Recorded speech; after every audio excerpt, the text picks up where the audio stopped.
It's Red Eye Radio. Gary McNamara and Eric Harley talk about everything from politics to social issues and news of the day. Whether you're up late or you're just starting your day, welcome to the show. From the Uniden America Studios, this is Red Eye Radio. All across the USA and around the world, we are Red Eye Radio. I'm Gary McNamara. He's Eric Harley. Hey, we're getting better. We're not as ignorant as we once were. It's out. Speak for yourself. Our benchmark. Our benchmark is out right here. Is it? The 2023 Annenberg Constitutional Day Civic Survey. Oh, 3 branches of government. Yep. Remember, it was last year or the year before, the majority of Americans could not name all 3 branches. Right. And 2 of them that they did name were the dairy and the meat branch. Now, that's encouraging. if your family tree doesn't branch. If you don't have a branch in your family tree, you might be a redneck. This The family log.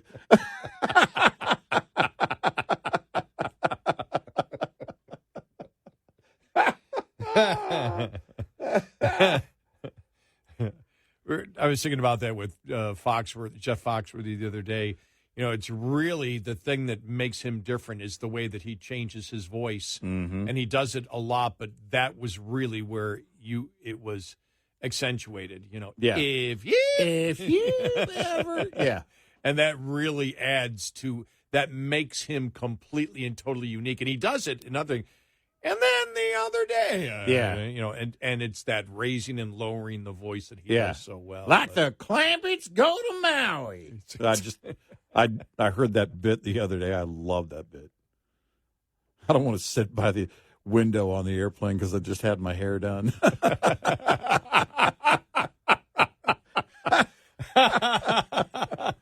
You might be a redneck. All right, here we go. 66% of Americans can name the 3 branches of government. Wow, remember, that's though, almost half. No, remember, it fluctuates. Because this happened before. One year it was better than the next year, and it's like 1 year it was actually close to this. No, 1 year it was a lot better, and then I think it was last year or the year before where it went to over 50% could not name all 3 branches. I want to say, in fact, it had flipped several years ago. Yes, it did. It was the majority, 60-something% could not name the 3 branches of government. It was over 50%. Yeah, I know it was the majority. Yeah, it was over. Yeah. Yep. But we're getting better this year. 2/3 of Americans can name all 3 branches of government. 10% can only list 2.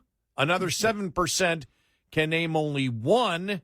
And an astounding 17% could not name a single branch of government. And 1% said, "What is the government?" So really you have 34% that can't name now. That's a huge, that's like a 20-point swing from the other. This is after legalization.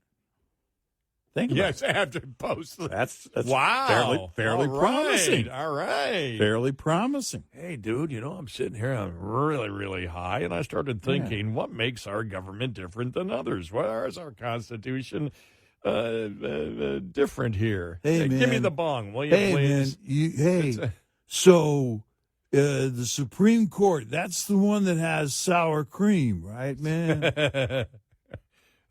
Meanwhile, now this is a little bit of a bummer. Okay. Meanwhile, when respondents were asked to name all the rights guaranteed by the First Amendment to the Constitution, most Americans, only 77%, could name one. All right. Yeah. All right. And what was the one that they could name? The first? I don't know. Freedom of speech. Yeah. That's where I was going with it. All right. Yeah. The one that we get to do. Yeah. Sometimes.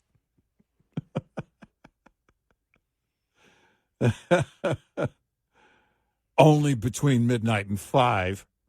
Yeah. I don't know. I would love to have had data from, I don't know, 60, 70 years ago. You know? My dad would have been 70 years ago. My dad would have been 21, actually, already have served at wartime. Your dad would have been in his 20s. And I'd love to see a survey of that generation and what they were aware of compared to now, and think about the amount of information we have available to us in the palm of our hand at will, at whatever we want right now. It's getting to the point that the concern is that the AI will actually take over our lives. We have so much information available to us. And because my thought is, if I were to bet that when you talk about this kind of survey, the numbers would have been so much higher when our dads were in their 20s. Maybe I'm wrong, but I'll tell you one thing that does that I find interesting is that, you know, for the three branches of government, I mean, you have to basically know, you know, you have to understand the Constitution. Yeah. Right. And if you understand the three branches of government, then you understand what makes us different. It was one of the first things that was explained to me by my dad when I was extremely young, probably in elementary school. So you knew the difference. Right. And when you talked about, you know, the executive, judicial, and legislative branch, you know, and then you broke it down, you know, the legislative branch, the bicameral legislature, Senate, House, whatever. And so you knew how, you know, that was, you know, how that was done.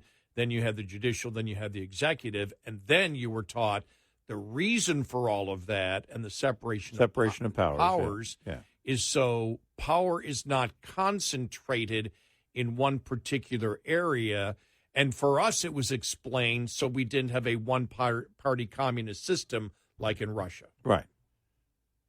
Where the court, you know, you may have courts that exist, but they're really powerless compared to the one-party system there, or a dictatorship, or whatever, you know, you happen to have, which is more authoritarian, or you know, royalty, right? You know, whatever. Which is, to me, there's no difference. It's really a dictatorship. And so you look at that and you go, okay, that's. I find it interesting that normally Americans know, because they always talk about what their rights are. The rights, the rights, the rights, the rights, the rights. And it's interesting that the First Amendment, which is, you know, so many of the rights that we hold dear, that 77% of Americans can't tell you that it, you know, it's freedom of speech, freedom of press, freedom of religion, the right for people to assemble, except for COVID, or unless you're, you know, protesting leftist causes, and the ability to petition the government for redress of grievance, which, by the way, really interesting that when you look at, you know, a lot of the, when you look at, you know, January 6th and all of that, you just wonder, and, you know, down the road, the people that didn't plead guilty, whether, because everybody wasn't involved in it, but some of the people that were arrested will be able to use that and say, my First Amendment rights. Because you really don't, you see people suing for freedom of speech and freedom of religion. You really don't, and maybe even the right to assemble, you'll see that. But when was the last time you heard about a suit of people petition, where I was trying to petition the government for redress of grievances because nobody would listen. So I was getting loud. Because where is when you think about that, where is the limit? Yeah, where's the line? Where's the limit to petition the government for redress of grievances? Now, we did say that, for example, when McCain-Feingold came up, and you had you had, corporations and groups of people don't have freedom of speech. Right. And we went, well, wait a minute. If you combine the two, the right of the people to assemble, does that just mean in person, or does that mean people getting together and pooling their money? I mean, can you combine all the First Amendment rights into one, or are they all separate? I believe you can combine them. You can have freedom of speech, and at the same time, with your freedom of speech, you get together with other groups of people and assemble, and then you pool your money together, whether you're in a union, whether you're in a corporation, whether you're in whatever you're in. Or you form your own group. Or you form your own group, or the NRA, environmental groups, whatever, because freedom of speech is not exclusive to what I support. Right. And so, but you put it that way, we want to express our freedom of speech, and then we want to get all the people that agree with us, and we want to speak together, and then we want to pool our money together in order to buy ads, get lawyers, be able to sue, do whatever we can to petition the government, for a redress of grievances. I've always looked at that and said, well, you can combine all of those together, but you really don't see lawsuits that have ever really done that. No. And no. I've always thought, because remember when we used to argue McCain-Feingold, corporations don't have rights. Corporations aren't people. Yeah. And I still the First Amendment only applies to individuals, and the Second Amendment only applies to groups. I didn't, is what they tried to argue. But I didn't think that the Supreme Court necessarily, by stating that, because they were arguing the point, is a corporation a person? Well, of course, a corporation isn't a person. But I think what they were attempting to say is a corporation is made up of people, as we've always stated. Right. Because a corporation is a set of laws. And the people that decide to get involved with those set of laws that is set down to run a business entity by the government, they don't lose their right to freedom of speech. They also don't lose their right, which is putting their money together to petition the government for a redress of grievances. It's a slam dunk constitutional argument I just gave there. And that's why when you had McCain go along with it, or I'll never forget when I worked for our great affiliate KXL in Portland, Oregon, and Russ Feingold came on to try to defend it. And I was on with the great Lars Larson. I stayed over for his show, and he was actually interviewing him, and I'm the one that got into an argument with him. Yeah. I said, Lars, let me stay over on your show with you. And he was not happy at all, because I finally said, who the hell do you think you are to define freedom of speech as an individual that isn't in the Constitution? He was not happy. Feingold wasn't happy. Lars was. Oh, no. Not Lars. Feingold wasn't. Lars got a kick out of it. Yeah. Oh, no. Lars, no. Well, Lars got a great kick out of it. And those are the things that we looked back at George W. Bush and signing it. Right. I know parts of it are unconstitutional. Then don't sign it. You're talking about the damn First Amendment, which means something. I'll let the court decide it. Yeah, that's why I use the word damn. It means something to me. Exactly. There's a lot of passion involved in defending the rights of the Constitution. Right. In fact, I think if I were president, I would be bound by that, and I would say, I am not signing this, and if there is enough votes for a veto override, then so be it, but I'm not signing it. So, yeah, I find it amazing that 77% of Americans can only name one right in the First Amendment, which is freedom of speech. Wow. Yeah. Hey, when you think about it, 1, 2, 3, the other 4 rights. Right. 77% of Americans don't know. I mean, I guess maybe I should be happy that you've got 2/3 that now understand the 3 branches of government, which means hopefully they understand the separation of powers, which is also a huge point. There's a huge point to that also, because, that I believe is something critical for people to understand. Before you say the United States sucks, you should be able to explain what makes it suck. Or what makes it different, and why another form of how to legislate or how to govern is better, whether it's, especially when you start talking about totalitarian communism, more socialist communist societies, and even a parliamentary society. Well, it's how you also get to the point of people saying, well, you shouldn't have the free speech on everything. That if you say something I disagree with you, that should be, or that I disagree with, that should be governed. Well, then there is no free speech. Well, and exactly. And they also will, generally speaking, apply rights where they don't exist.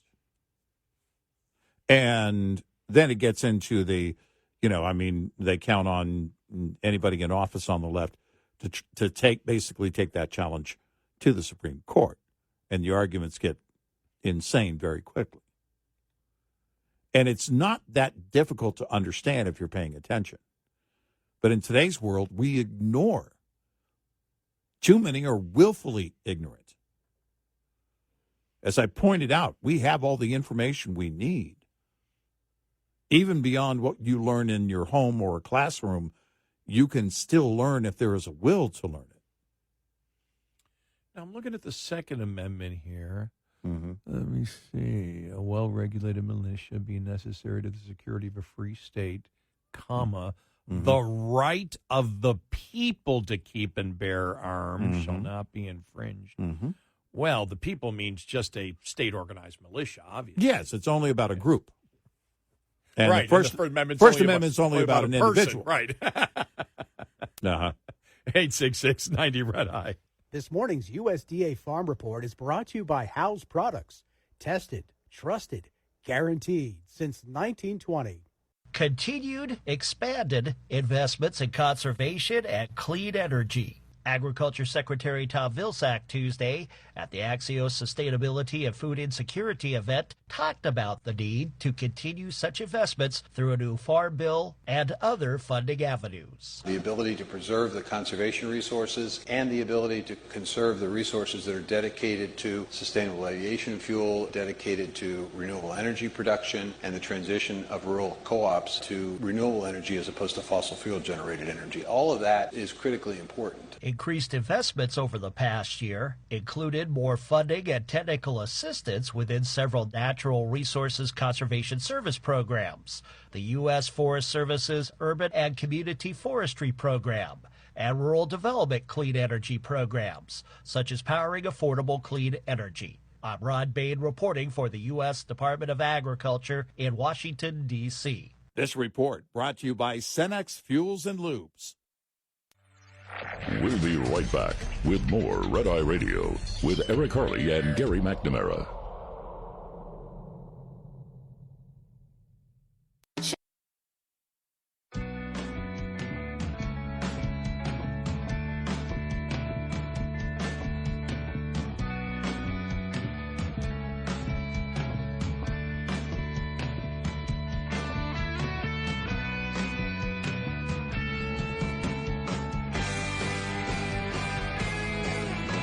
It's Red Eye Radio. He's Eric Harley, and I'm Gary McNamara. Coming up following the bottom of the hour, the latest on the writer's strike. Just to update you a little bit, writers and producers are near an agreement to end the Writers Guild of America strike after meeting face-to-face on Wednesday. Now, the interesting thing is they say, but if they don't get the deal done today, it's likely to continue through the end of the year. So what would cause that? Well, they're hoping to finalize it sometime today, but if they don't, what they're saying is if they don't finalize it, there's not a lot of details on it. David Faber at CNBC was reporting on it on social media yesterday, and CNBC basically did their story based on what he was reporting. But they're saying that if they don't finalize it today, that it likely would go through the end of the year. Which makes me wonder, what is that negotiating point that's do or die? Or and why couldn't they keep working and get it done?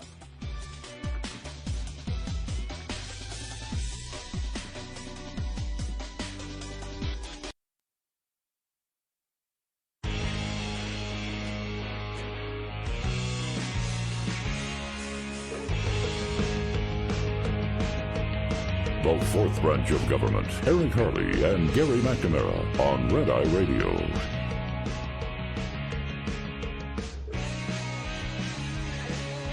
And he is Eric Harley, and I'm Gary McNamara. 866-90 Red Eye.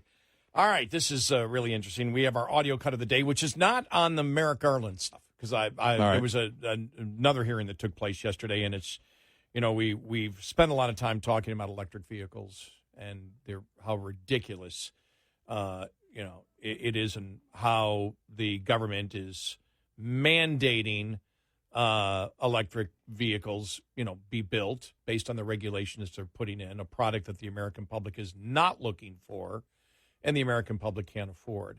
Well, Representative Doug LaMoffla yesterday had Pete Buttigieg above him, and they had a discussion on electric vehicles, and here's how it went. I was found it interesting here earlier on the price of electric vehicles that an F-150 is $50,000 now because it's about $10,000 higher it should be because of supply chain and a COVID shutdown that was much longer than it should have been. So you can see an F-150 at $50,000, but you can see the Lightning version up to all electric is about $70,000 to $80,000. You can look that right up. So EV vehicles are going to be much costlier than the same equivalent, same size of a internal combustion vehicle. So that's a reality that consumers are going to face as they get pushed out of having the choices. Is what Mr. Perry was saying. Ford is losing their rear end on these things right now, and that's going to have to affect the price of everything else as well as the jobs. So the thing that it comes down to is that we're going to have to make them here, we're going to let China make them. Well, even China making them is something that people aren't asking for unless they have a free choice. So what I want to get at, Mr. Secretary, first, why are we doing all this? Is it high-speed rail? Is it because we're chasing a few tons of CO2? All these electric vehicles, is it because we're chasing CO2? Is that really the whole deal? Here's the way I look at it. The EV revolution is happening with or without us. Exercising their free choice, Americans have tripled the proportion of cars that they are purchasing electric already, and we're... Okay, I just want to stop it there. What does that mean, an electric vehicle revolution is happening with or without us? He wants to paint this picture of, if we're not going to jump on this now as a matter of policy, we're going to be left behind. And that is blatantly, completely, from start to finish, false. Yeah. And the fact that if you say we've tripled it, well, we've gone from 1% to 3%. Right. And that group of people are all rich. Yep. The middle class and the poor are not buying electric vehicles. They can't afford them. I just wanted to stop it right there, though, because when he said... And when he says exercising their free choice, yeah, but when we're talking about mandates, that won't be a choice. Right. Let's continue here. We're still at the very outset of this revolution. You add to the fact that the cost of producing the cars will come down, and that if you've ever driven one, you probably know that it has superior performance, lower maintenance costs, lower cost of fueling it. Not in my rural and district, fewer moving because parts. I have to drive many, many miles, and I can't. People don't want to come to my district so much because they can't count on being able to charge their vehicle if they want to go way up to Modoc County or something. So yeah, for sure. If you're driving more than a couple hundred miles a day, then you really depend on that charging infrastructure, some of which isn't there.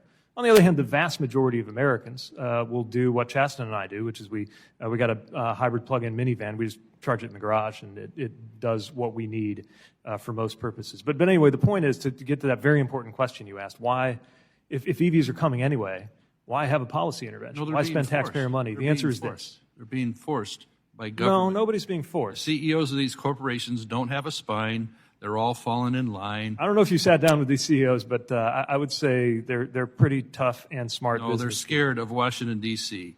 You know, years ago when the mandate was to have 54.5 mile per gallon average, we can do that by the year 22 or whatever. No way in hell they can hit that before all this electric stuff started happening. It was 25, I think. You know what a 54.5 mile per gallon internal combustion vehicle looks like? It's about this big. Okay, so yeah, nobody wants those. Nobody wants these electric vehicles unless you're an elite that can afford them. People in my district sure as hell don't want them. So keep going. Why are we doing this? Is it over CO2? Yeah, we're doing it for 3 reasons. Even though the EV revolution is going to happen anyway. Stop it! Yeah. Then let it happen. Right. Then why do you need the mandates? Right. I mean, just stop with the lies. All right. It just drives me crazy because he keeps referring to this point that it's going to happen anyway. The revolution. Stop it. You sound like a commercial. How much are you getting paid? All right. I had to stop it there. Let's continue. Well, it's a revolution caused I would love to be able to answer your question, Congressman. Yeah, okay.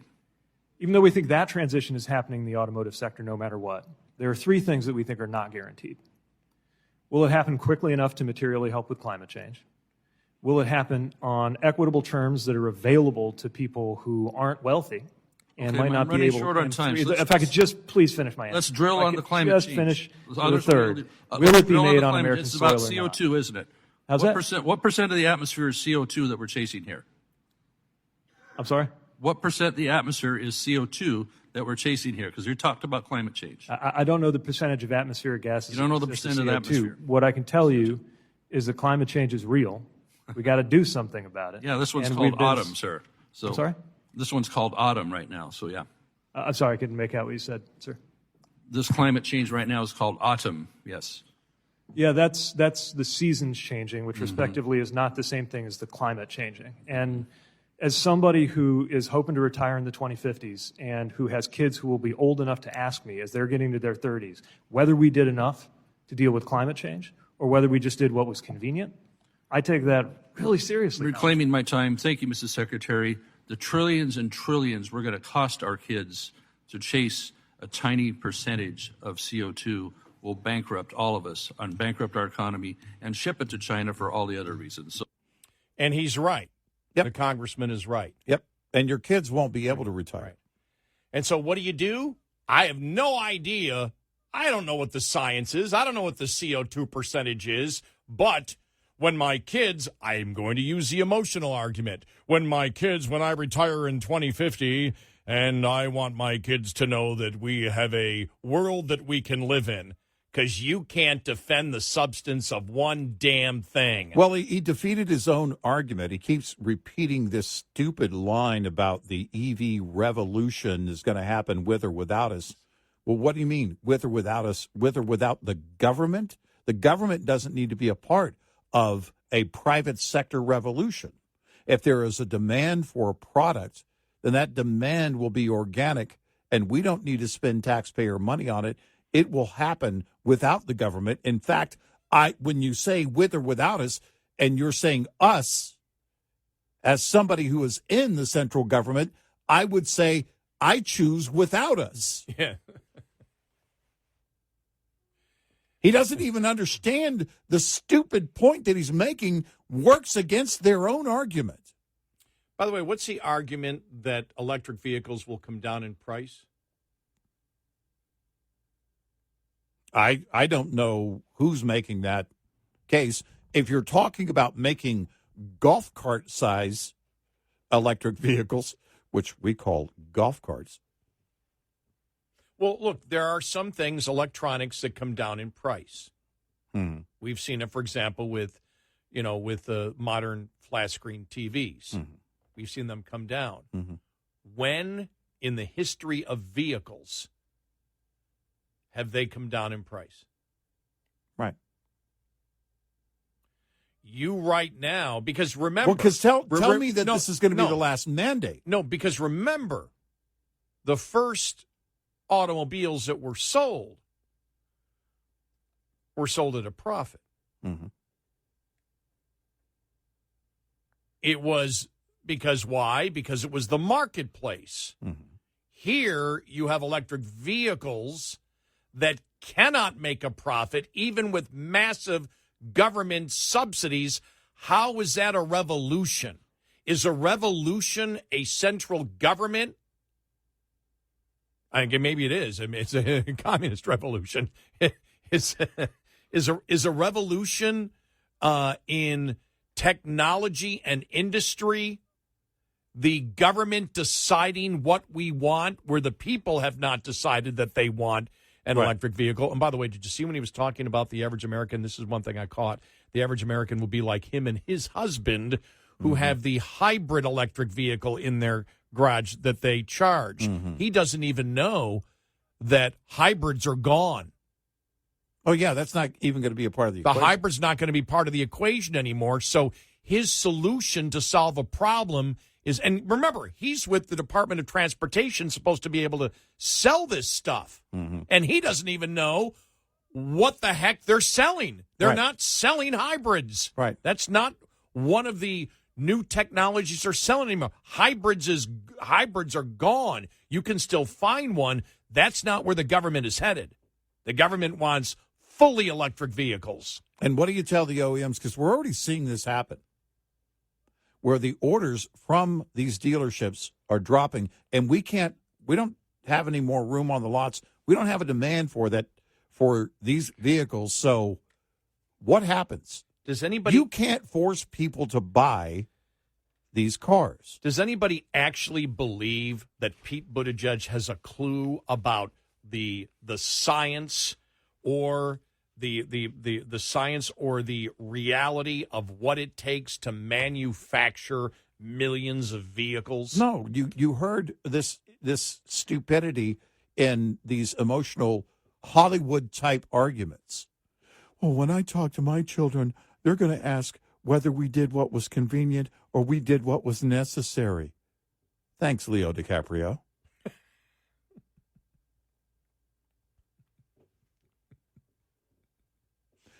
Because the revolution is going to happen with us or without us. That's my argument. Thanks, Sally Fields.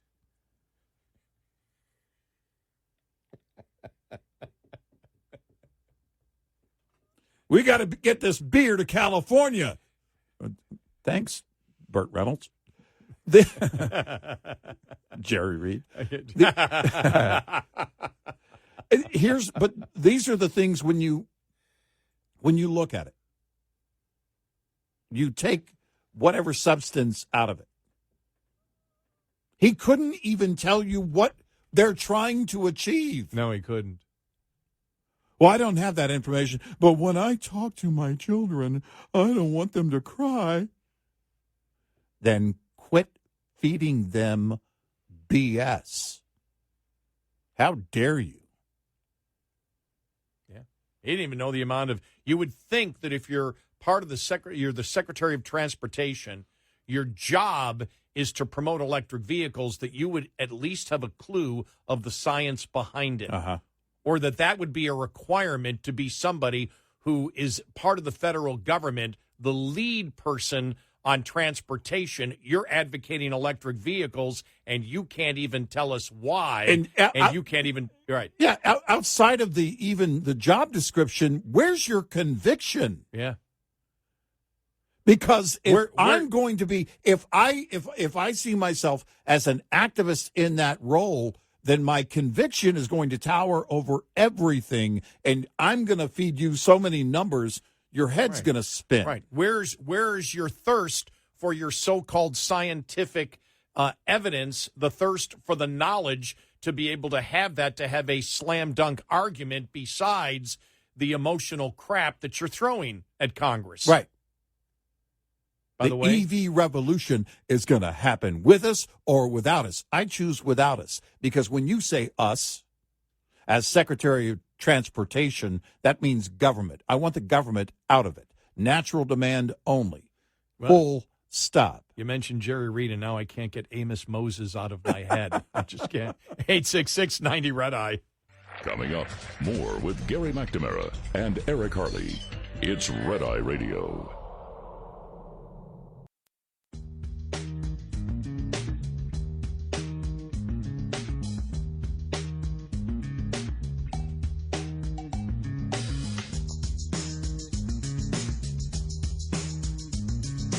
It's Red Eye Radio. He's Eric Harley, and I'm Gary McNamara. It will be interesting to see.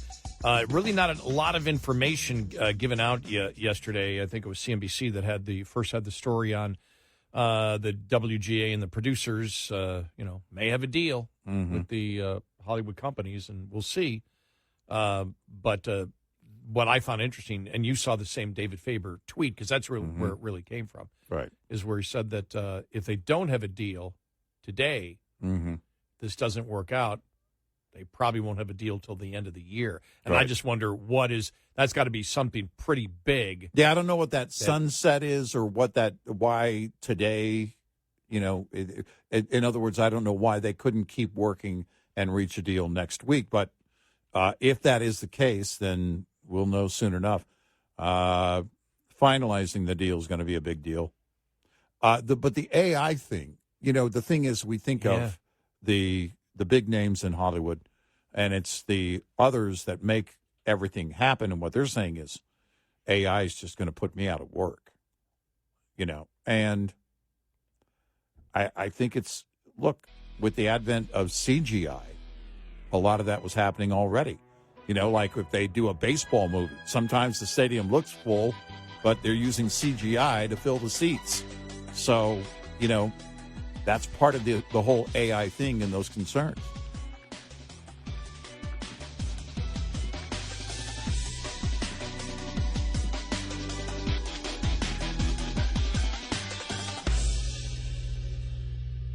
This is Red Eye Radio on Westwood One.